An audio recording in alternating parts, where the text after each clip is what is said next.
அஸ்ஸலாமு அலைக்கும் வரஹ்மத்துல்லாஹி வபரகாத்துஹு. நான் சட்டத்தரணி நுஸ்ரா நஜ்முதீன். மீண்டும் ஒரு பதிவில் உங்கள் அனைவரையும் சந்திப்பதில் மகிழ்ச்சி அடைகின்றேன். அல்ஹம்துலில்லாஹ்.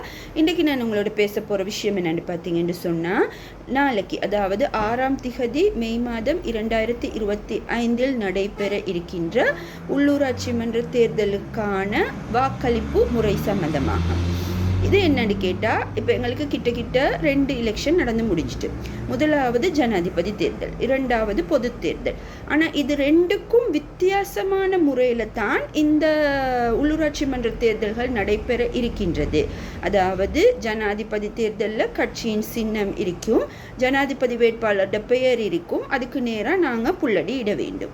அதே மாதிரி பாராளுமன்ற தேர்தலில் கட்சியின் சின்னம் இருக்கும், விருப்பு வாக்கு இலக்கங்கள் இருக்கும். அதில் எங்களுக்கு யார் எந்த கட்சிக்கு விருப்பமோ அதுக்கு போட்டுட்டு எங்களோட விருப்பு வாக்குகளை அந்தந்த நபர்களுக்கு போடுவதன் மூலம் அந்த தேர்தல் நடைபெறும்.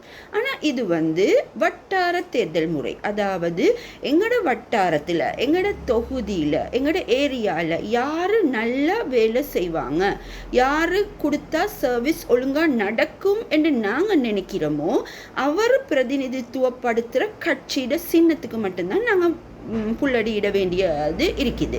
ஆகவே எத்தனையோ கட்சிகள் போட்டி போடுது. உங்களோட ஏரியாவில் நாங்கள் தான் டிசைட் பண்ணணும் யார் எங்களுக்கு ஒழுங்காக சர்வீஸ் செய்வாங்க என்றதை டிசைட் பண்ணி நாங்கள் வாக்குகளை அந்த கட்சிக்கு நேராக போடுவோம்.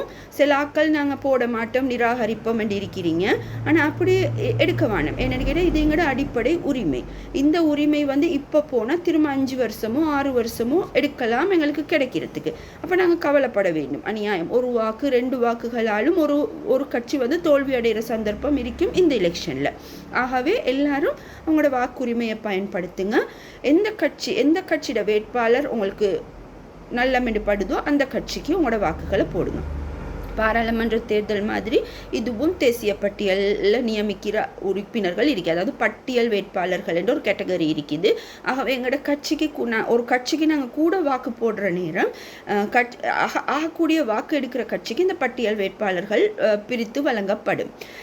ஒரு குறிப்பிட்ட ஒரு கிராமத்தை அபிவிருத்தி செய்வதன் மூலம்தான் ஒவ்வொரு பிரதேசம், நாடு அபிவிருத்தி அடையும். ஆகவே இதை கருத்தில் கொண்டு வாக்களிப்பை நிராகரிக்காமல் உங்கள் வாக்குகளை, பொன்னான வாக்குகளை செலுத்துங்க. நேரங்காலத்தோட போயிட்டு தகுதியான அடையாள அட்டை, ஆளுறுதிப்படுத்தும் ஆவணங்களை எடுத்துகிட்டு போயிட்டு உங்களோட வாக்குரிமையை பயன்படுத்தி ஜனநாயக வழி தேர்தல் ஒன்றுக்கு வித்திடுங்க என்று கேட்டு விடைபெறுகின்றேன். அஸ்ஸலாமு அலைக்கும் வரஹ்மத்துல்லாஹி வபரகாத்துஹு.